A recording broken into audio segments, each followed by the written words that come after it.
Tapi sebenarnya saya mau tanya juga, yang dimaksud dengan bahagia secara paripurna itu seperti apa begitu? Aduh, langsung madeg, nggak jadi bahagia nih, gimana? Pernah nggak terjadi seperti itu? Nah, sumber-sumber itu ada nggak sumber yang namanya sumber perusak kebahagiaan? Iya, yang tahu ilmunya secara hakikat itu adalah sangat mudah sebetulnya. Namun banyak orang yang mencari kebahagiaan kadang-kadang tidak sesuai dengan caranya. Ada yang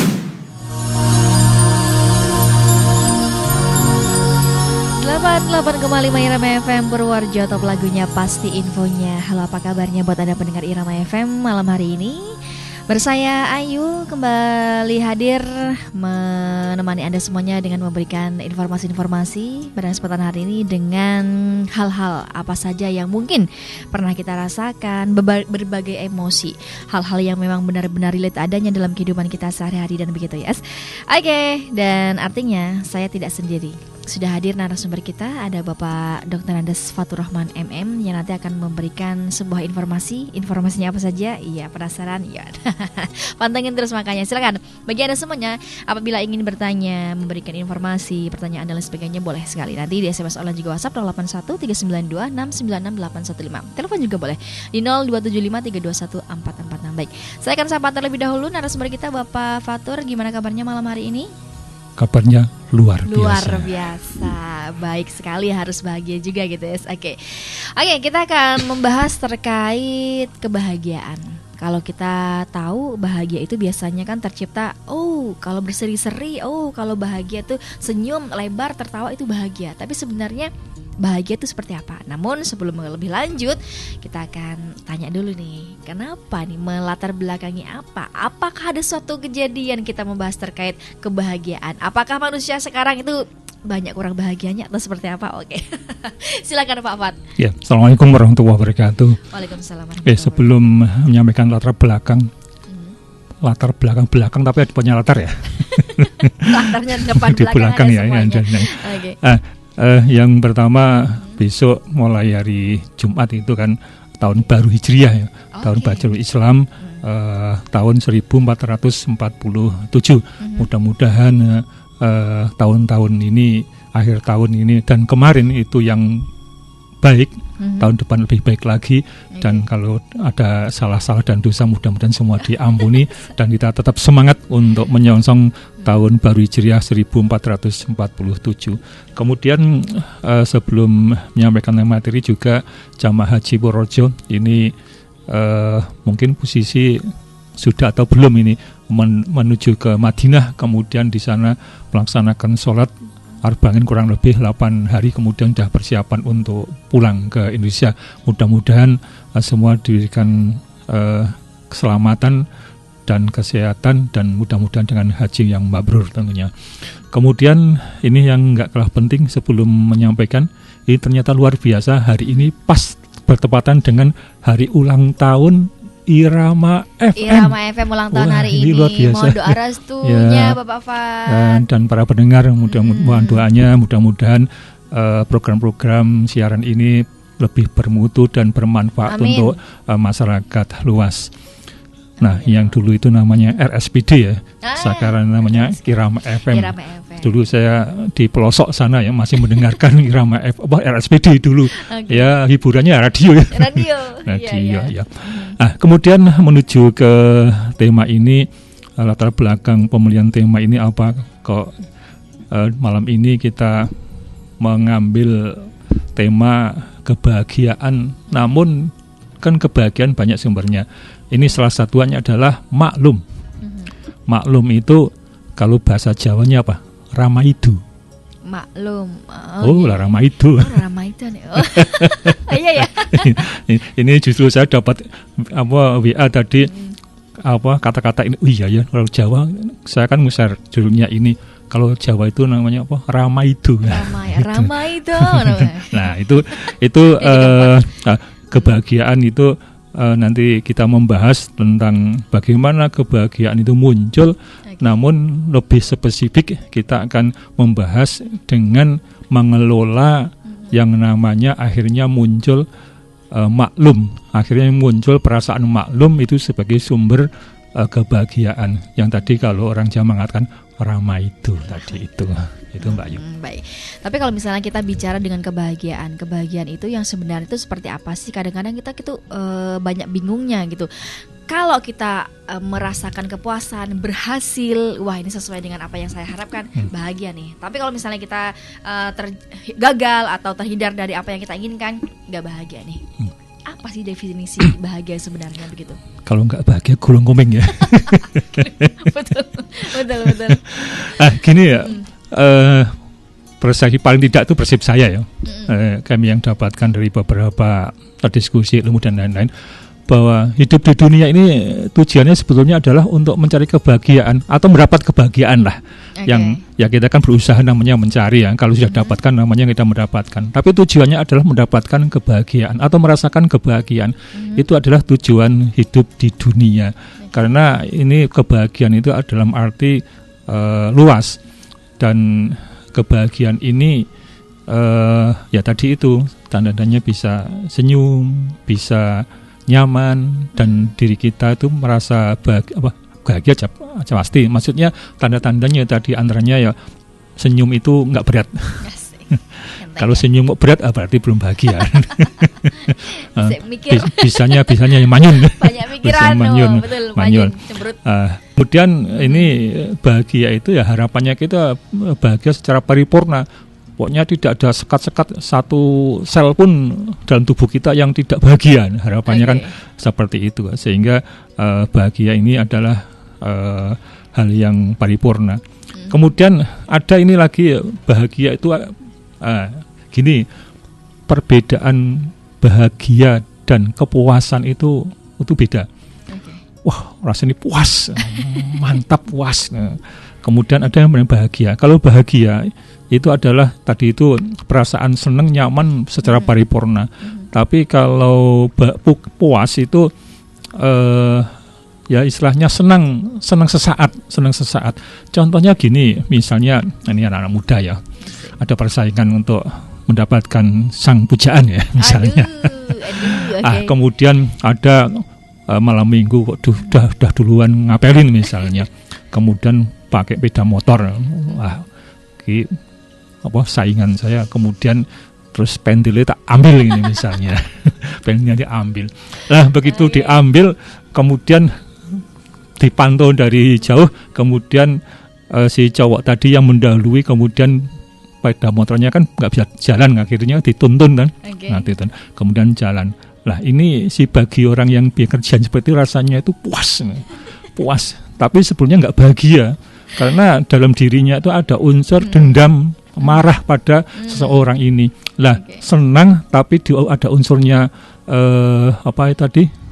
marah atau dendam, itu nggak bahagia. Itu namanya puas, baru tingkatannya puas. Tadi tidak bahagia gitu. Berarti tadi kalau sesuai dengan harapan nih puas nih saya. Tapi ya, belum pasti itu bahagia. Belum bahagia karena ada sesuatu hal yang mengganggu dalam dirinya itu masih ada.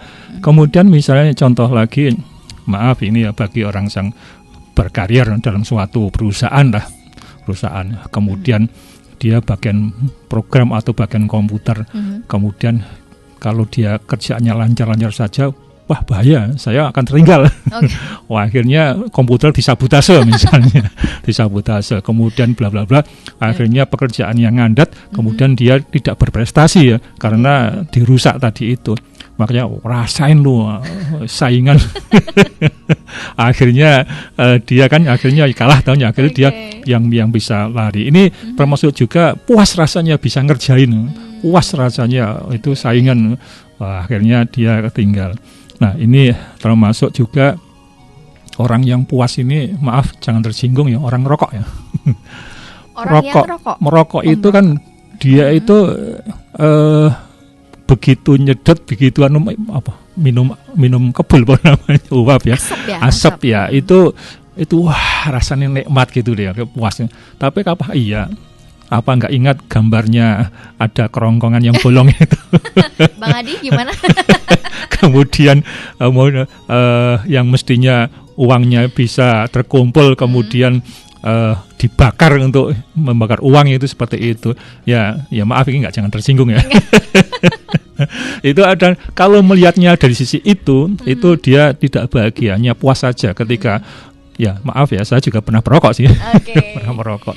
Tapi sebetulnya kalau bisa dinikmati sisi yang lain ya bisa saja, itu sebagai bentuk kenikmatan, syukur bisa saja. Tapi melihat dari sisi ekonomi, kemudian di sisi dampak kesehatan, ya itu sebetulnya dia juga tetap mikir bahwa orang yang merokok itu sebetulnya menurut saya, tapi paling tidak menurut saya cari aman dulu. Cari aman dulu. Itu adalah dia tidak mencari kebahagiaan tapi kepuasan, karena begitu bingung, stres, kemudian ketika sedut ini langsung wah masalahnya hilang. Rasanya PR, kemudian cari ide, cari ketika nulis atau ketika merokok ditambah kopi ya langsung PR. Wah gitu. Itu sehingga ini adalah kebahagiaan. Saya nyampaikan bahwa bahagia dengan kepuasan berbeda gitu Mbak Yu. Oke, jadi macamnya banyak sekali gitu ya. Ada yang paripurna, tapi sebenarnya saya mau tanya juga, yang dimaksud dengan bahagia secara paripurna itu seperti apa begitu? Ya, sebetulnya yang saya maksud bahagia secara paripurna ya tadi itu yang senang secara paripurna itu namanya bahagia, maksud saya sebetulnya itu. Tapi bahagia itu sendiri ya mestinya secara paripurna, memang tidak ada sedikit pun gangguan ya. Tadi itu misalnya merokok itu kan seneng, tapi kan tetap ada satu hal yang tidak nyaman. Kemudian misalnya kita membantu orang lain, ketika membantu kan seneng, tapi ada unsur berapa tidak ikhlasnya 3%, itu berarti kan bahagianya tidak paripurna. Nah itu hal-hal yang seperti itu yang kami maksudkan gitu Mbak Ayu. Baik, mungkin sedikit lagi terkait bahagia, pasti banyak yang macamnya begitu. Saya pernah mendengar bahagia itu sederhana katanya gitu kan, bahagia tanpa syarat. Apakah seperti itu? Bahagia ada syaratnya loh kan? Apakah benar tanpa syarat kita bisa bahagia? Gini, sebelum ke sana saya nyampaikan bahwa bahagia adalah hak semua orang. Itu hak loh. Kita berhak untuk bahagia. Berhak untuk bahagia, berhak. Cuma masalahnya kadang-kadang apakah hak itu kita dapatkan atau tidak kan gitu. Berarti mulai maaf ya, semua kalangan maaf, dari mulai orang miskin, kaya, semua bahagia, dari pejabat, dari ulama, kiai, semua pengen hak ada bahagia. Makanya orang melarang kebahagiaan ya pidana mestinya ya. Pidana. Nah, ini kemudian ada yang menyampaikan bahwa bahagia itu mestinya kalau kami menyampaikan sebagai motivator, bahagia adalah tanpa syarat. Kadang-kadang ada mensyaratkan gini, Mbak. Saya bahagia ketika punya istri cantik. Asik. Oh itu syarat ya? Ya syarat ya. Oh tergolong syarat. Syarat itu loh. Saya akan bahagia ketika saya punya mobil bermerek apa misalnya. Saya akan bahagia ketika bisa tidur di hotel yang berbintang 6 8. Ada nggak 8? Bintangnya bintang 5 ya maksimal ya. Kalau bintang 11 malah sepak bola ditambah belasan. Nah, kemudian misalnya ada yang mensyaratkan bahwa saya akan bahagia ketika perusahaan saya omsetnya 20 miliar misalnya. Kemudian akan ada yang saya akan bahagia ketika saya bisa operasi plastik misalnya. Misalnya itu kan hal-hal seperti itu akan termasuk orang-orang yang ingin bahagia tapi dengan bersyarat. Nah ini yang mestinya tidak perlu seperti itu. Sebetulnya bahagia itu kalau orang yang tahu ilmunya secara hakikat itu adalah sangat mudah sebetulnya. Namun banyak orang yang mencari kebahagiaan kadang-kadang tidak sesuai dengan caranya. Ada yang ngoplo, ada yang maaf tadi kembali lagi menyinggung rokok lagi. Kemudian minum, kemudian judi dan lain-lain. Itu kan dia cari sebetulnya dalam rangka mencari kebahagiaan, cuma jalannya yang salah, akhirnya ya kesasar tadi itu ya. Oke, baik, itu tadi ya, tanpa syarat, dan kita juga berhak loh, asalkan kita memang ya kalau misalnya kita berikan yang bikin orang sakit hati, kita gak akan bahagia gitu kan. Tapi Pak, saya pernah ini hal umum aja di yang seperti kita lakukan ketika kita melihat standarnya orang pakai motor gitu kan, standarnya ke bawah. Bapak Ibu itu standarnya belum dinaikin, itu udah rasanya seneng banget gitu loh. Apakah itu semacam kebahagiaan yang sebenarnya juga? Ya, itu kan termasuk bahagia ketika kita bisa memberi ya. Oke. Iya. Memberi, Ketika menolong, ya, iya, ketika memberi. oke. Nanti bahagia ketika maksudnya gini, orang itu ketika memberi itu juga sebagai sumber untuk bahagia gitu ketika memberi. Tapi memberi tentunya dengan ikhlas ya. Ya, saya mungkin barangkali nyampaikan contoh gini. Seorang anak kecil balita itu kan sebagian orang besar, maksudnya sebagian banyak orang kan dengan balita itu kan akan seneng ya, gemes no. Kemudian apalagi dia lucu, cinglak-cinglak atau gimana. Kemudian dia pakai sepatu, pakai celana, pakai topi lucu gitu. Lah, kita melihat itu kan sangat senang, gemes dan bahagia ya. Kemudian lebih bahagia lagi ketika yang dipakai adalah yang membelikan kita. Oke, siap. Wah, itu rasanya bahagia dengan bangga ya, bangga. Nah, kemudian ada orang maaf ya kelaparan misalnya, benar-benar lapar, kemudian dia nggak punya uang bla bla bla, kemudian kita bisa ngasih makan dia, kita belikan dan kemudian dia kelihatan bahagia, dia kelihatan senang banget dan dibutuhkan, rasanya kita melihat itu senang banget, itu bahagia. Nah, itu termasuk ketika bahagia ketika bisa memberi. Kemudian ada misalnya ada orang yang lebih mampu, misalnya ada anak yang tidak mampu sekolah, kemudian dia sebagai anak bapak asuh atau orang tua asuh ya, kemudian memberikan perbekalan mulai kebutuhan hidup, kemudian biaya sekolah dan lain-lain, kemudian dia bisa sekolah dan apalagi sekolahnya akhirnya sukses dan dia akhirnya menjadi orang yang sukses. Nah, ketika melihat orang yang susah adalah bahagia, kita akan melihat orang yang bahagia karena dari kita, ya semuanya Tuhan ya, kita berbicara kita sajalah, bahwa itu adalah dari kita, makanya luar biasa kebahagiaan kita bisa lihat hasil apa yang kita berikan kepada orang lain. Ya, kalau dalam TV-TV itu ada namanya bedah rumah ya, orang yang susah bagaimana untuk punya rumah yang representatif, kemudian ketika kemudian rumahnya dibedah, saya mikirnya kalau bedah dulu soaan ya. Air dibedah untuk cari ikan ya. Nah ini rumah dibedah. Lah kemudian ternyata rumahnya juga kemudian jadi dan bagus, dan orang yang tadi itu rumahnya disulap dengan rumah yang sangat bagus, ya mesti yang bagus daripada dulunya, itu luar biasa, dia seneng sampai nangis. Biasanya kalau senang itu senyum bahagia, senyum dan ketawa-tawa, tapi ini nangisnya karena bahagia, saking bahagia nangis. Lah ketika dia bahagia kemudian ternyata yang bisa memberikan, misalnya saya lah, betapa bahagianya saya bisa seperti itu. Ya, betul. Itu kan bahagia. Orang mencari kebahagiaan itu tidak salah jalan ketika dia minum, kemudian judi dan lain. Justru ketika bisa memberi, itulah sebetulnya jalan untuk bisa bahagia gitu Mbak Yu. Oke, itu tadi memberi itu memang bisa dikatakan penyebab juga kalau misalnya kita itu bahagia gitu. Seperti saya mengasih tahu, Anda mengasih tahu kalau misalnya ada standarnya, oh ini ada yang jatuh, selendangnya ini membantu, itu senang banget memang ya, betul sekali. Tapi sebenarnya kalau sumber yang memang sumber kebahagiaan dari beberapa mungkin yang Pak Fat tahu untuk disampaikan kepada pendengar Irama FM, sumber kebahagiaan itu seperti apa sih gitu? Sumber kebahagiaan itu adalah emosi yang muncul dalam diri kita. Emosi itu diartikan bukan emosi emosional, marah itu bukan. Emosi itu sesuatu hal yang dalam diri kita itu, emosi kan ada dua, positif dan negatif. Lah ini akan saya sampaikan, sumber kebahagiaan itu adalah emosi positif. Yang pertama adalah ikhlas. Orang yang bahagia, merasakan bahagia, pasti dia punya rasa ikhlas. Ikhlas ini mudah dikatakan, namun kalau ketika diaplikasikan, ya memang ada yang mudah, ada yang sulit. Biasanya kalau hal yang besar, ini sulit untuk bisa diikhlaskan.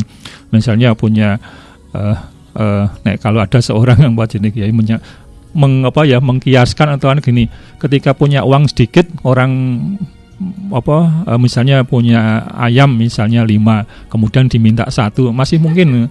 Tapi ketika punya gajah 5 kemudian diminta 1, kok minta 1?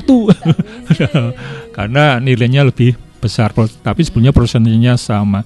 Nah ini maksudnya ikhlas itu mudah dikatakan, namun sulit. Namun kita harus belajar untuk bisa ikhlas ketika hal-hal yang memang harus diberikan orang lain atau bahkan diambil paksa.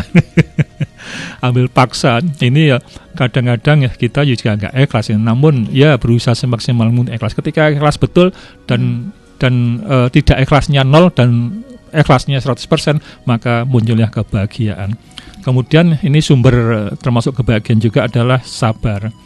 Sebetulnya ikhlas dan sabar itu dulur yang hampir sama. Kalau ikhlas itu adalah sesuatu yang sudah terjadi, kehilang hak kita yang sudah terjadi itu adalah suatu hal. Nah, sabar adalah sesuatu hal yang akan terjadi tapi belum kita dapatkan. Misalnya apa? Orang mancing gitu. Enak sekali ini mancing ini. Wah, ini orang kadang-kadang mancing itu ya alasannya melatih kesabaran, menghilangkan penat. Tapi apa iya? Kadang-kadang alasannya menghindari istri di rumah ya cerewet. Penatnya dari istri berarti ya. Ya, okay. Kemudian menghindari daripada kon momong misalnya. Okay. Nah, itu bagi hanya guyon aja. Tapi ini yang menarik adalah untuk latihan bersabar. Ya, itu memang kalau itu dilakukan ya baik-baik saja. Memang sabar itu perlu dilatih. Ya, kalau memang pengen punya anak sabar, ya namanya beri saja sabar gitu. Sabar. Bang Sabar. Sabar. Nah, ini kemudian sebetulnya yang namanya sabar itu kan sesuatu hal yang diinginkan namun belum tercapai.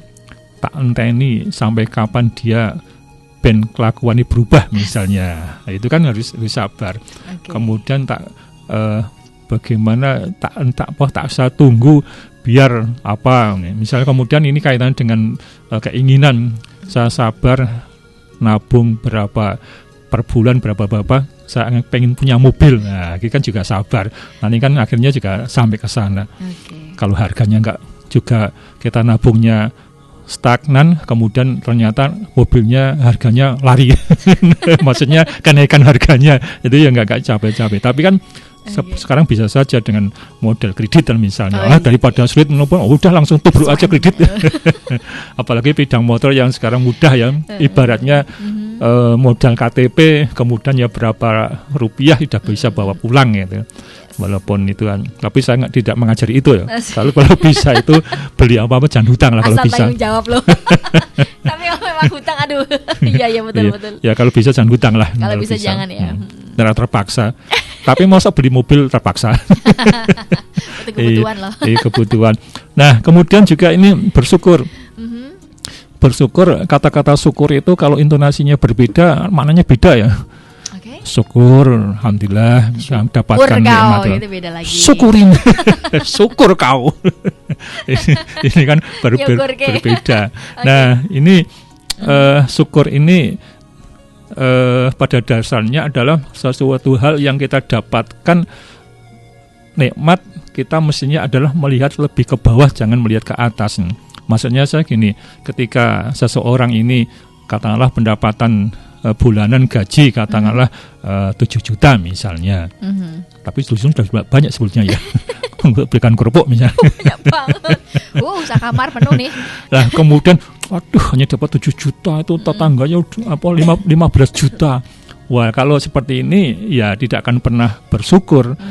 Padahal banding-bandingkan, padahal dapasan ojo dibanding-bandingke kan gitu ya.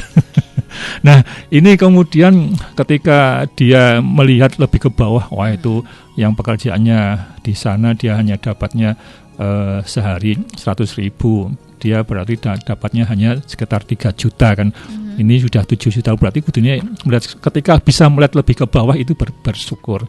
Kemudian seseorang itu katakanlah badannya sempurna, punya tangan 2, terus sehat lah ya. Sehat semuanya komplit, sempurna, maksudnya tubuhnya komplit dan tangannya 2, kakinya 2. Kadang-kadang walaupun minumnya cap kaki 3. Promo maaf ya. Saya ngurusin 3 saya kok. Nah, ini ketika melihat orang maaf ya disabel apa yang kekurangan itu kan akhirnya kita bersyukur ke sana. Tapi kalau kita melihatnya, wah saya tuh sudah luluran kok ya orang malih-malih. Kemudian itu kok cantik banget, saya iri, kepengennya wajahnya saya silet. Nah, ini kan akhirnya tidak pernah bersyukur. Padahal kalau orang yang tadi yang tidak komplit tubuhnya, ada cacat dan lain-lain, itu kan kita bisa bersyukur. Maka sekali lagi, agar kita bisa bersyukur, melihatnya nikmat yang diberikan oleh Tuhan kepada kita, lihatnya yang lebih ke bawah, jangan melihat ke atas. Oke, itu tadi beberapa sumber kebahagiaan dari beberapa energi yang bisa dikategorikan energi positif ya Pak ya, begitu. Tapi kalau misalnya kebahagiaan, ada nggak sih yang namanya mengganggu, merusak, meng-cancel lagi bahagia tiba-tiba, aduh langsung madeg, nggak jadi bahagia nih, gimana? Pernah nggak terjadi seperti itu? Nah, sumber-sumber itu ada nggak sumber yang namanya sumber perusak kebahagiaan? Iya, banyak itu. Paling tidak itu ya. Ini yang pertama adalah orang stres. Orang stres tadi, orang yang stres itu dia tidak bahagia. Orang stres itu apa sih? Stres itu banyak problem, tapi belum tahu cara solusinya atau jalan keluarnya. Saya ingat ketika kami semacam ikut kelas tentang motivasi oleh seorang, saya ingat betul kata-kata itu yang sampai sekarang masih terngiang-ngiang. Tadi pada dasarnya orang stres itu adalah problemnya banyak, kemudian belum bisa cari jalan keluar. Nah, itu pesannya jadi kenapa? Di pokoknya semua masalah pasti ada jalan keluar. Pasti ada. Kok belum nemu, belum dapat, buatlah jalan keluar. Buat jalan keluar. Buat. Kita yang mencari, yang membuat. Dibuat, kita membuat. Ya kita misalnya gini ya, analoginya gini. Ketika kita di desa katakanlah, kemudian di sana ada pekarangan. Wah, ini kok nggak bisa keluar dari pekarangan, gimana? Nggak ada jalannya. Ya kita buat jalan nih. Kita cari. Bukan dicari, dibuat, memang dibuat. Oh, dibuat. Iya, kita buat jalan. Kita buat jalan untuk keluar dari itu. Misalnya kita pakai sepeda motor, kemudian tadi kita bayangkanlah ada pekarangan yang masuk di dalam jalan aspal yang tidak di aspal maksudnya, kemudian gang-gang nggak ada, kemudian memang benar-benar itu tidak ada jalannya. Lah, biar bisa sepeda motor lipat kan apa? Ya jalannya dibuat pekarangannya itu dikurangi sedikit untuk dibuat jalan untuk biar bisa lewat sini. Nah, ini analoginya seperti itu. Makanya ketika kita punya masalah pasti ada jalan keluar. Ketika jalan keluarnya belum kita dapatkan, ya kita buat jalan keluarnya. Oh begitu, siap. Iya. Kemudian kemudian gini ya. Saya membayangkan mungkin secara bulan kali menyampaikan, orang stres, orang itu kan dia sebetulnya bebannya itu kan masih dalam pikiran. Dan analoginya gini, seseorang itu yang punya banyak masalah, itu kemana-kemana dia membawa beban. Analoginya gini, kiasnya gini, dia membawa beban katakanlah 5 kintal di punggung, 5 kintal beras katakanlah, bukan beras lah, beras ini bagus, sampah gitu. Sampah ya. Dia membawa beban pakai karung 5 kintal dibawa kemana-mana. Itu ibaratnya adalah orang yang stres, orang yang sedang banyak masalah, yang belum bisa cari jalan keluarnya. Bagaimana bebannya itu kita letakkan, itu bagaimana. Itu seperti itu. Makanya orang yang stres, orang yang banyak beban, itu dia tidak bahagia karena capek, dan dia akan cepat capek. Kerja pun cepat capek, dan dia pun mungkin walaupun makannya banyak tidak akan lemu-lemu. Hilang entah kemana. Iya, karena energinya digerogoti oleh yang namanya beban tadi. Maka ini sumber bencana bagi perusak kebahagiaan adalah stres. Makanya tadi solusinya apa? Ya bebannya itu diletakkan. Kok belum bisa meletakkan atau belum bisa cari jalan keluarnya? Ya jalannya dibuat untuk agar bisa keluar. Kemudian di antaranya ini yang termasuk perusak kebahagiaan adalah sedih hatinya. Waduh, sedih, kehilangan, sedih apa? Nah ini masuk sedih ya. Ini juga termasuk perusak kebahagiaan, termasuk orang yang sakit hati. Itu kan kadang-kadang orang kalau melihatnya secara wataknya kayak ngomong mesti nyelekit ya. Kalau nyelekit ya. Nah, pedes. Ini pedes, melebihi sambel cabai rawit misalnya ngomong. Kemudian ini juga termasuk orang yang marah itu juga, orang yang marah itu kan berarti kan dia tidak bahagia karena apa? Ada haknya yang dia tidak dapatkan dan haknya itu ada di orang lain, maka orang lain itu akhirnya menjadi beban yang namanya kena marah tadi itu.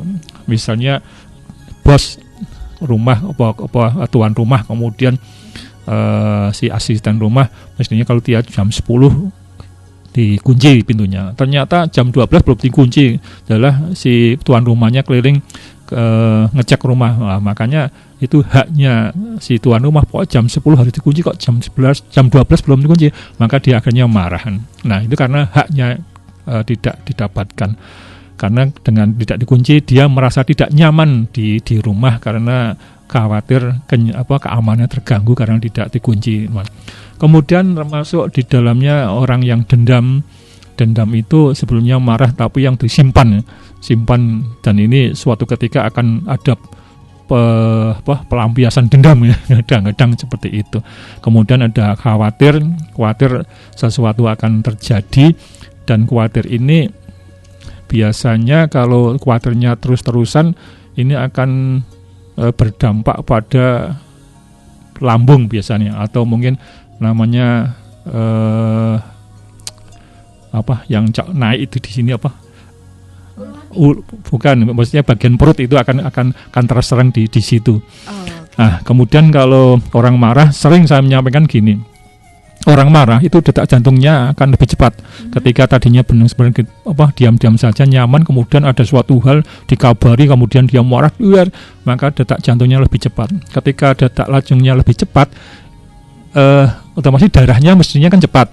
Lah ternyata darahnya mengalirnya nggak sesuai dengan porsi aliran darah, maksudnya ketika darahnya cepat mestinya jalannya ya juga besar kan gitu sehingga lancar. Ternyata enggak, ya akhirnya kan muncul namanya tensinya naik kan gitu loh. Lah ketika tensi naik, orang marah terus, maka akan muncul penyakit hipertensi. Kalau hipertensinya terus-terusan, marahnya masih dipelihara, maka kemudian nanti ginjal dan lain-lain akan rusak. Maka marah itu di samping merusak kebahagiaan dia sendiri, juga akan merusak fisiknya, akan menjadi penyakit gitu. Nah, kemudian ada namanya termasuk berburuk sangka, kalau bahasa agamanya suudzon ya. Nanti orang pasti kayak sugih mesti ngutuyul. Nah, kemudian itu dia kok cantik, mesti pakai susu, pakai apa misalnya.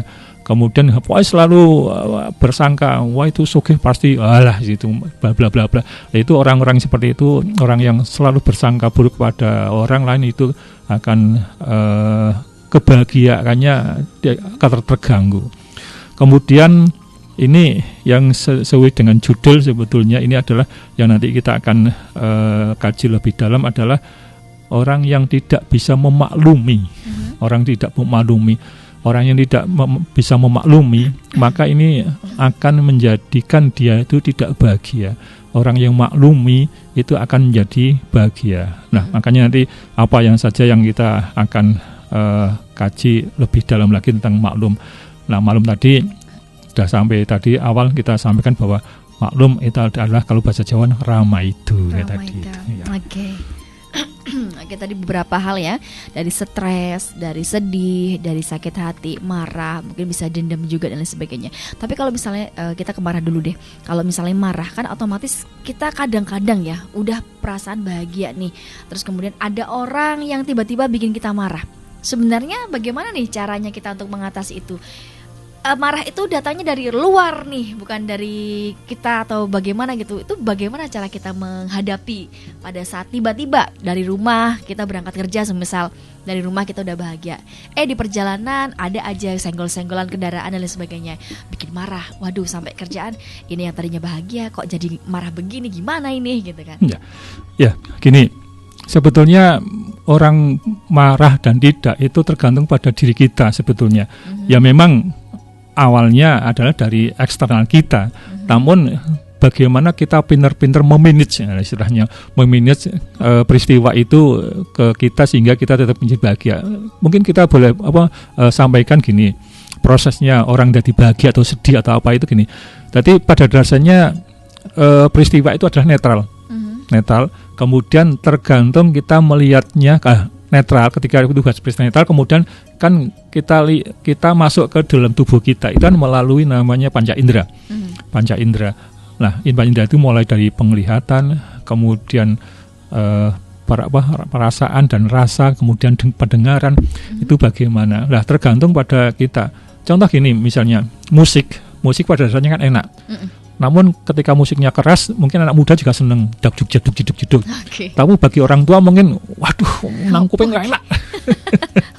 Itu kan sama. Nah, itu kan pada dasarnya musik tadi itu netral, tergantung pada orangnya. Lah kemudian orangnya itu merasa sudah tua, mosok kok DJ misalnya, ya enaknya kan misalnya keroncong kan gitu. Padahal pada dasarnya netral. Tapi kenapa bagi anak muda, ya itu dia nyaman-nyaman saja memang merasa seperti itu. Nah, makanya ini pada dasarnya adalah peristiwa adalah nyaman. Nah, kemudian misalnya gini, sepeda motor anak muda itu wow, itu senang banget ya. Tapi bagi orang tua ya sama tadi itu, ganggu, bising dan lain-lain. Nah, ini akhirnya orang tua kan jadi marah kan. Tapi bagi anak-anak senang gitu ya. Pada dasarnya sekali lagi peristiwa itu adalah netral, tergantung pada orangnya. Nah, kemudian juga sering terjadi juga gini ketika di perjalanan. Memang perjalanan itu hal yang dalam perjalanan itu banyak enggak orang matanya banyak setannya ya. Mungkin nggak kelihatan sih. Ya katakan orang mengatakan banyak setannya, ya nggak lihat kan gitu. Tapi gini, ketika kita tidak bisa sebetulnya memaklumi juga, memaafkan dan ketika sepeda motor kita sudah jalan nyaman, sebetulnya sudah standar lah, kita ambil agak kiri, kemudian ada yang nyelonong gitu aja. Nah, ini kalau kita kemudian selalu berpikir, wah kurang ajar misalnya, kemudian berpikir, kita akan selalu marah akan seperti itu. Dan ini memang harus banyak belajar ketika belajar, maksudnya bukan belajar mengemudi, tapi belajar mengelola emosi kita biar kita tuh nyaman. Karena kalau dalam perjalanan dalam keadaan marah, bahaya itu. Bahaya karena akan tidak stabil emosi kita, dan ngegas ngerem itu akhirnya nggak stabil. Namun bagi orang yang bisa mengelola, dia akan nyaman-nyaman saja. Misalnya kalau bahasa guyonnya disalip atau dilanggar ini. Mau didahului. Kalau di Purworejo disalip, kalau daerah Solo kan dilanggar. Mau dilanggar disalip ini. Nah, di stut ya, kalau bahasa saya desa di stut namanya. Nah, itu ketika ngambil, biasanya kan misalnya kan mendahului lebih kanan, tapi kadang-kadang ngambil kiri dan kadang-kadang seperti itu. Ya kalau kita emosi marah ya akan jadi marah dan kita nggak nyaman. Ya sudah biarkan aja lah, yang penting selamatkan gitu. Itu sering terjadi seperti itu. Kemudian kadang-kadang di luar kendali kita, maksudnya gini, ketika kita naik sepeda motor misalnya, kemudian ada banter banget, kemudian dia nggak pakai helm. Orang helm ya. Itu masih kasar, masih halus banget. Belum yang kasar dikeluarkan. Nanti ada kata-kata hewan kebun binatang kaki 3 kaki 4 ya keluar, ya itu lebih serem lagi. Tapi maksudnya gini, urusannya helm itu kan urusannya dia, itu kan dari keselamatan dia kan akan terganggu. Terus kemudian dari sisi hukum kan dia menyalahi, biar polisi yang ngurusi kan gitu. Mestinya seperti itu. Tapi kadang-kadang kita mau helm apa kadang-kadang biayaan, apalagi nggak SIM, tahu nggak dia bawa SIM, padahal mau di dompet nggak kelihatan. Nah, ini sering Mbak Ayu, ini memang kadang-kadang mengganggu kita untuk menjadi tadinya nyaman-nyaman saja gara-gara itu. Makanya kita ada dua hal yang perlu kita adalah, yang pertama maafkan dia, sudah maafkan wong seperti itu. Kemudian yang kedua, ya sebenarnya maaf dan maklum itu masih family. Ya kita maklum lah, ya maklum masih muda, ya maklum dia masih seneng-senengin numpak sepeda motor, ya maklum dia bla bla bla bla lah. Sehingga ketika bisa seperti itu, kita akan nyaman dan kita menjadi bahagia gitu Mbak Ayu. Baik, marah, sakit, hati, sedih, stres, khawatir, buruk sangka. Nah, katanya tapi manusia itu kan makhluk yang sempurna. Harusnya kalau sempurna itu tidak ada tuh ngerasain yang namanya stres, sedih, sakit, marah dan lain sebagainya. Bagaimana itu? Gini, manusia adalah makhluk Tuhan dan manusia adalah makhluk yang paling sempurna. Nah, maksudnya gini, makhluk paling sempurna itu adalah dalam hal ciptaannya. Tadi dia punya perasaan, dia punya nafsu, dia punya fisik. Ya, maksudnya kita berbicara yang sempurna, punya dua kaki, maksudnya diciptakan dua kaki, dua tangan, banyak gigi. Lengkap semuanya. Itu adalah makhluk yang sempurna kalau kita berbicara tentang ini. Dan ini kan memang ajaran agama mengatakan seperti itu. Kalau kita kemudian membandingkan ketika manusia dengan malaikat, ya, malaikat itu ya saya menyampaikan saya bukan malaikat ya, tapi kalau dari sana bahwa malaikat itu kan tidak punya nafsu, tidak punya nafsu berarti dia tidak bisa menikmati. Orang manusia kan punya nafsu untuk makan, maka ketika dia bisa makan bisa menikmati. Kalau malaikat nggak bisa menikmati makan, nggak bisa karena memang nggak punya nafsu. Nah, dan nafsu yang lain maksudnya. Kemudian setan misalnya dia diciptakan hanya untuk mengganggu terus, maka dia juga tidak akan pernah bahagia kan, karena memang seperti itu. Nah, manusia itu ya ada kadang-kadang ada unsur setannya, ada unsur malaikatnya. Katanya kalau misalnya mau puasa itu setannya dikunci semuanya. Loh, ternyata kitanya setannya sudah pintar dan ternyata setannya sudah mau mengganggu wong manusianya sudah si setan. Aduh, okay. Nah, ini kan kembali lagi kesempurnaan ini yang memang diciptakan oleh Tuhan, bahwa makhluk sempurna itu perbandingan ya dengan binatang, kemudian tumbuh-tumbuhan, kemudian ikan katakanlah yang di laut, kemudian itu kan semuanya manusia adalah ciptakan dan sempurna. Makanya di sana konsepnya adalah manusia adalah sebagai pemimpin dunia, khalifatul fil ardi kalau dikatakan sana, bahwa memang dunia ini adalah memang diperuntukkan oleh manusia, bukan untuk kebo, bukan untuk sapi, untuk apa. Kerbau diciptakan untuk mencukupi kebutuhan manusia. Kemudian malaikat bahkan diciptakan pun dalam rangka untuk melayani manusia. Kemudian setan diciptakan memang untuk mengganggu manusia. Kita manusia dan setannya setan mengganggu setan. Ya, tapi kan dalam rangka biar dia itu ada balance, bahwa manusia biar ada yang baik, ada yang buruk. Makanya Tuhan kemudian kalau kita berbicara agama ada neraka dan ada surga kan gitu. Makanya gini. Nah, gini, kemudian manusia itu tidak ada yang sempurna. Maksudnya gini, kalau kita berbicara makhluk itu manusia paling sempurna. Namun ketika kita berbicara sekupnya manusia sendiri, itu memang manusia tidak ada yang sempurna. Karena tadi itu ada unsur malaikatnya, ada unsur setannya tadi. Makanya ada yang bahagia, ada yang tidak bahagia. Karena nah, yang sempurna bahwa yang paling sempurna ya yang sempurna ya Tuhan itu sendiri, yang sifatnya kalau dari kita ngaji di sana ya ada sifat wajib yang 20 ya, dia pencipta, dia maha apa 20, kemudian mustahilnya ada 20 ya, jaiznya hanya satu. Nah, ini kan sifat-sifat yang sempurna adanya hanya Tuhan. Kita manusia tidak ada yang sempurna seperti Tuhan. Kalau manusia sempurna seperti Tuhan berarti manusia pencipta bumi, manusia pencipta apa dan maha bla bla bla. Nah, kemudian ketika kita berbicara manusia, memang kalau ini maaf ya, bagi orang yang bahwa menurut Islam manusia yang paling sempurna dan sempurnanya hanya satu orang, itu adalah Nabi Muhammad SAW. Itu adalah satu-satunya manusia yang sempurna dan paripurna sempurnanya. Semuanya nggak ada yang sempurna. Nah, makanya ketika kita berbicara tentang manusia, ya kemudian karena tidak sempurna, makanya kita harusnya maklum kayak kiai seperti ini.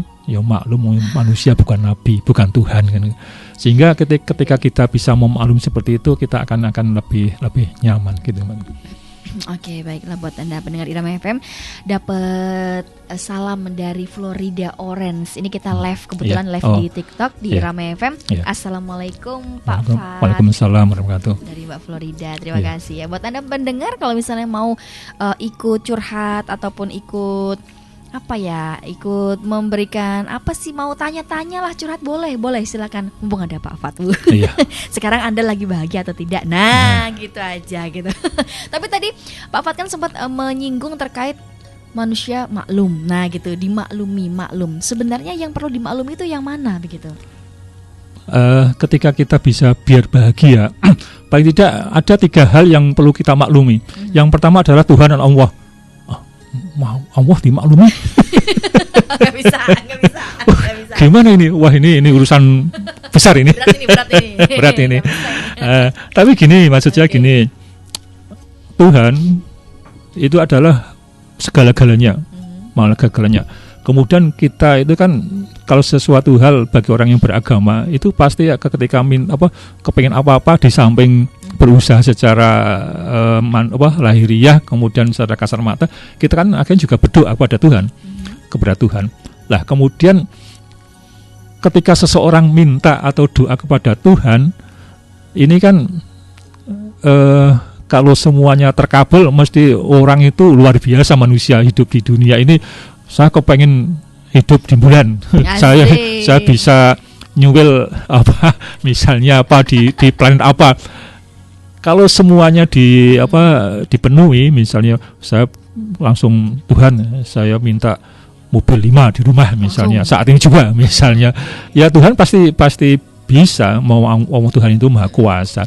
Namun masalahnya ya kalau semua dituruti dan semua permintaan manusia langsung dituruti, berarti Tuhan itu ada di kekuasaan manusia. Sekali lagi, kalau semua permintaan langsung dikabulkan ya. Bukan dikibulin tapi jelasnya. Ini berarti kan Tuhan seakan-akan di bawah kekuasaan manusia. Ya memang Tuhan itu berjanji bahwa barang siapa yang berdoa pasti akan diberikan. Namun apakah seperti itu penerjemahannya? Nah, kalau orang yang dengan mentah-mentah mengatakan bahwa Tuhan itu bohong misalnya akhirnya katanya mau minta dipastikan dikasih. Lah kalau langsung dikasih semua, ya kita husnudzonnya tadi bahasanya berbaik sangka kepada Tuhan, kepada Allah. Kalau semuanya permintaan kita langsung diberikan, maka akan kacau dunia ini. Makanya dengan kekuasaan Tuhan, kekuasaan Allah, maka doa belum langsung diberikan. Mungkin suatu saat, berapa tahun atau berapa hari atau berapa jam malah mungkin akan diberikan, tidak saat itu juga. Maka ketika kita kemudian berdoa, sekali lagi ketika kita berdoa kemudian kok belum langsung diberikan, kita bisa maklum. Karena apa? Allah memang maha kuasa. Lah maklumnya di situ itu. Makanya kita maklum bahwa memang Allah maha kuasa, dan kekuasaan itu pasti Allah maha bijaksana. Kalau saya diberikan saat ini, mungkin kami belum siap untuk menerimanya, dan nanti justru malah akan menjadi tidak bahagia. Padahal tujuannya kita berdoa, realisasi doa ini adalah menjadi kebahagiaan, namun ketika diberikan malah tidak bahagia dan malah merusak kita. Makanya Allah bijaksana, kita husnudzon dan memaklumi. Sekali lagi Allah itu memang maha kuasa gitu. Disapa lagi sama Mas Dul. Ya. Itu Pak Fat. Ya, halo ya. Boleh disapa karena kameranya sudah mengarah juga. Oh gitu, saya nggak lihat sih. Ya, selain di TikTok juga kita bisa simak di Irama Radionya Irama FM. Kita di YouTube-nya juga di live ya, begitu pendengar Irama FM. Silakan yang mau menyapa ataupun mau memberikan curhatan atau apa, boleh sekali gitu ya. Langsung aja chat aja di situ, nanti kita akan bacakan begitu. Oke, terima kasih. Nah, tadi kan beberapa hal yang sudah ya disampaikan sama Bapak Fat ya gitu, terkait maklum seperti apa, sumber bencana perusak seperti apa, kebahagiaan sumbernya dari mana juga seperti apa, macam-macam kebahagiaan dan lain sebagainya. Memang tak terasa hampir aja kita masuk ke sesi closing statement. Tapi sebelum ke closing, mungkin ada hal yang mungkin bisa bisa disampaikan kepada pendengar Irama FM tentang agar kita tuh tidak terjebak menilai orang lain, agar kita bahagia. Itu seperti apa? Ini tadi belum saya sampaikan, kan yang perlu kita mohon ada 3, itu baru 1 ya, yang 2 dan 3 belum. Nah ini yang justru malah lebih banyak, ini yang kedua adalah manusia. Mestinya kita bisa memaklumi kepada manusia. Ketika seseorang ini dengan wataknya kerasnya, ketika berbuat salah misalnya, kemudian mestinya kan kita kan sebagai hak untuk dia minta maaf. Kemudian ternyata dia tidak minta maaf misalnya, sudah berbuat salah nggak minta maaf, kan kita jadi jengkel kan biasanya. Lah ternyata dia memang wong misalnya, misalnya kan gitu. Makanya ketika seperti dia berbuat salah kemudian gimana? Oh ya maklum. Oh ya maklum. Oh iya, ya maklum ya. Nah ya maklum ya ramah itu. Itu seperti itu. Ya. Ah, kemudian misalnya dia wah kalau ketemu aku atau senyum kenapa sih ya? Bahasan terus sih. Oh ternyata sedang sakit gigi misalnya. Maklum runtuh ramah itu runtuh. itu seperti itu mengenai yang sederhana. Ya misalnya kemudian anak misalnya wah ini anak tersinggung enggak ya? Misalnya ada seorang utang kok nyaur misalnya belum nasi pribadi. Oh ya maklum anak itu trani pirang-pirang untuk biaya bla bla bla bla.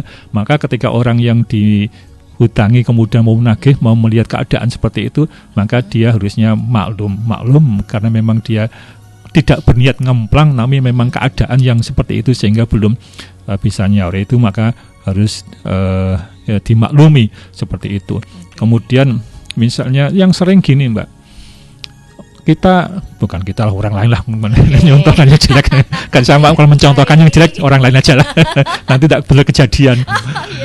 Tadi gini, ketika seseorang memberi apakah memberi secara sesuatu, apakah memberi pinjaman atau apa, kemudian sudah kemudian ketika sudah diberi, kemudian orang itu kebanyakan atau banyak orang lah, bukan banyak orang itu dia hanya menuntut kata-kata apa? Terima kasih. Kadang-kadang kan seperti itu. Misalnya seorang memberikan uang kepada anak misalnya, siapa yang famili atau apa, kemudian uang sekarang untuk katakanlah anak sekolah SD kemudian dikasih 50.000 sudah lumayan ya. Kemudian kasihkan langsung uangnya ditarik langsung lari. Kok orang mau nuwun. Kemudian misalnya pinjam kemudian dipinjami kok ya orang terima kasih. Padahal barangnya rusak nggak terima kasih. Nah kemudian ketika seseorang itu misalnya membantu membantu keuangan misalnya seseorang kemudian memang benar-benar butuh kemudian dikasih kok nggak terima kasih ya. Dan sering terjadi seperti itu dalam hati ini. Lah ini kalau dari sisi investasi pahala katakanlah, sebetulnya yang namanya orang memberi itu kan harus ikhlas. Orang ikhlas. Kemudian karena orang mampu dia memberi itu mestinya kalau kita secara ekonomi mestinya ketika memberi kan mestinya juga dia balik memberi.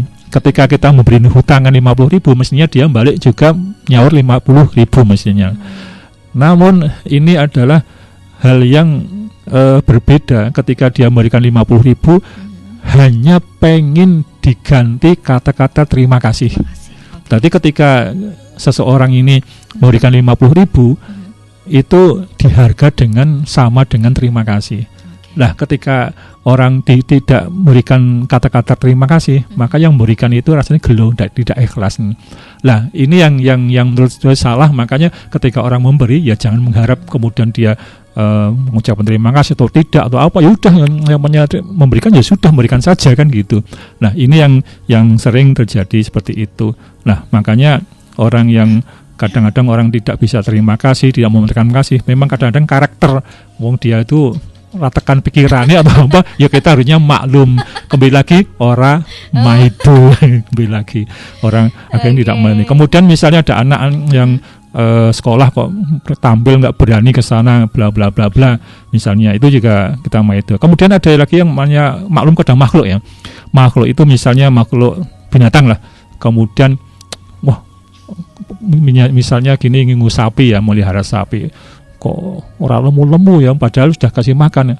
Oh ternyata memberikan makan porsinya mestinya 5 kilo dikasih 2,5 kilo. Berarti kan nggak gemuk, nggak kan? Makanya ya maklum lah, maklum ya misalnya.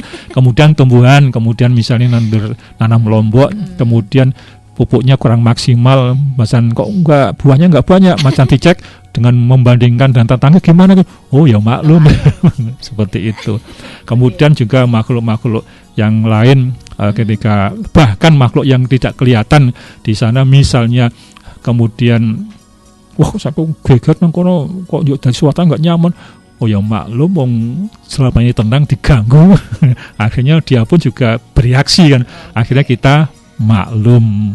Jadi intinya bahwa yang perlu dimaklumi adalah yang pertama Tuhan, Allah, kemudian manusia, ini lebih banyaknya, kemudian yang ketiga adalah makhluk, gitu, Pak. Oke, berarti Allah, manusia, sama makhluk begitu. Ya. Oke, dapat salam juga dari Pak Legowo Kurnianto. Saya Oh, nyimak Pak Fat gitu. Harus nyimak Pak Legowo. Terima kasih loh. Iya, teman, halo. Saya selalu, wah ini dapat salam juga dari Mas Dimas Club Project. Oh, iya. Ya. Kok tahu katanya suka marah-marah saya gitu. Ya, sering ketemu juga nih ya. Oke, baik, terima kasih. Ya, beberapa hal mungkin yang tadi sempat disinggung juga terkait agar kita tidak terjebak dalam menilai orang, dan juga kita agar terhindar dari keburukan-keburukan hati biar lebih bahagia, itu seperti apa? Oke. Ya. Jadi gini, agar kita tidak terjebak dengan berkaitan dengan kebahagiaan dan akhirnya kita memang harus maklum. Yang pertama tadi disampaikan adalah maklum kepada maksudnya masih gini. Saya nyampaikan bahwa manusia itu tidak ada yang sempurna. Yang sempurna adalah yang pertama Tuhan. Kemudian yang kedua adalah Nabi, hanya satu, Nabi Muhammad SAW itu adalah makhluk yang sempurna. Sehingga kalau ada seseorang itu kok wah maaf sekali lagi saya cerita misalnya Pak Lurah kok ngono, misal Bu Lurah kok ngono, Pak RT kok gitu, kemudian bahkan ekstrim lagi Pak Kiai kok gitu, kemudian karena dia manusia dan memang tidak sempurna, makanya kita harus maklum, Rama itu masih manusia, gitu, sehingga kita tidak bisa menuntut lebih banyak. Makanya, kan Pak Mubalek kan mestinya menyampaikan hal yang bagus-bagus. Wah, nyatanya ya kita harus maklum itu adalah masih manusia. Kalau dia Tuhan tidak akan seperti itu. Kalau dia Nabi tidak akan seperti itu kan. Gitu. Sehingga kita akan melihat kekurangan orang lain itu santai saja, dan kita tidak berburuk sangka dan tidak menghujat dan tidak membuli dan kemudian bla bla bla. Kemudian misalnya presiden kok gitu. Ya itu kan masih manusia, bukan Nabi, bukan Tuhan. Kemudian kadang-kadang kita kan yang kritik, wah zaman saya priyo to presiden, priyo to Pak Gubernur, priyo to ngene. Menyalahkan. Padahal beliau sudah semaksimal mungkin untuk bekerja. Ya namanya bekerja, akhirnya nyamannya manusia, tidak ada yang sempurna. Sekali lagi ora maidu, karena dia masih manusia gitu. Kemudian ini manusia itu juga sekali lagi bukan yang sempurna. Bahkan menurut agama Islam di sana di setting memang bahwa manusia itu adalah tempat salah dan lupa. Jadi manusia itu memang salah dan lupa. Makanya kemudian di sana dalam Quran disebutkan bahwa al-insanu ma'al khata' wa nisyan, bahwa manusia adalah memang tempat salah dan lupa. Itu memang settingannya Allah itu seperti itu. Makanya kemudian kok orang kok salah kemudian lupa, ya memang manusia. Makanya kita lagi tidak perlu menuntut. Akhirnya memang dalam Quran di sana disebutkan bahwa barang siapa yang minta maaf karena kesalahan dan dosa pasti akan diampuni. Nah ini Tuhan saja seperti itu, maka kita mengikuti dan sifat-sifat Tuhan, ketuhanan yang baik-baik. Ya semuanya Tuhan pasti baik, baik-baik, nggak ada Tuhan yang jelek. Ya kita ikuti dan kita berusaha semaksimal mungkin sifat-sifat yang baik pada Tuhan, sifat yang baik pada Nabi, kita ikuti semaksimal mungkin. Di antaranya adalah Maha Pengampun dan lain-lain kan seperti itu. Jadi sekali lagi kita di dunia ini agar bisa bahagia, kita harus bisa memaklumi tentang kekurangannya. Kita aja harus memaklumi pada Tuhan, kita juga harus memaklumi kepada manusia, dan kita juga memaklumi kepada makhluk yang lain. Makanya kemudian kita muncul sekali lagi Rama itu. Rama itu gitu. Ramai itu memang Pak Fat memang the best ya untuk memberikan motivasi pada kita semuanya malam hari ini. Ya kapan-kapan besok setiap Rabu loh kan, setiap Rabu kita hadirkan ada narasumber dari Pak Pram dan juga Pak Fat begitu. Makanya setiap hari Rabu ini kita akan memberikan pencerahan seputar apapun yang ada di kehidupan kita sehari-hari. Emosi apa saja, mungkin sumbernya dari mana dan lain-lain begitu ya. Pokoknya random terkait kehidupan kita sehari-hari begitu. Terima kasih banyak untuk Pak Fat yang sudah menyempatkan waktu hadir untuk Irama FM dan juga pendengar Irama yang sudah menyimak. Say thanks rame ini alhamdulillah. Terima kasih. Oke, dan pendengar Irama FM apabila ingin menyimak kembali informasinya yang sekiranya belum bergabung boleh nanti bisa dicek Irama Radio, Irama FM ya, Irama Radio, Irama FM tapi tulisannya Irama Radio ya Kak ya. Irama Radio di situ di YouTube-nya boleh bisa melihat informasi-informasi yang mungkin bisa dilihat ulang begitu ya. Silakan share, komen, like begitu dong. Oke. Ceritanya buat kita semuanya, buat Anda pendengar Irama FM yang sudah bergabung pada kesempatan malam hari ini dan semoga menjadikan manfaat tersendiri buat kita semuanya agar kita menjadi manusia yang selalu bahagia. Amin ya rabbal alamin. Baik, terima kasih. Ya kita hadirkan lagu untuk menutup jumpa kita kali ini. Say thanks. Assalamualaikum warahmatullahi wabarakatuh. Waalaikumsalam warahmatullahi wabarakatuh.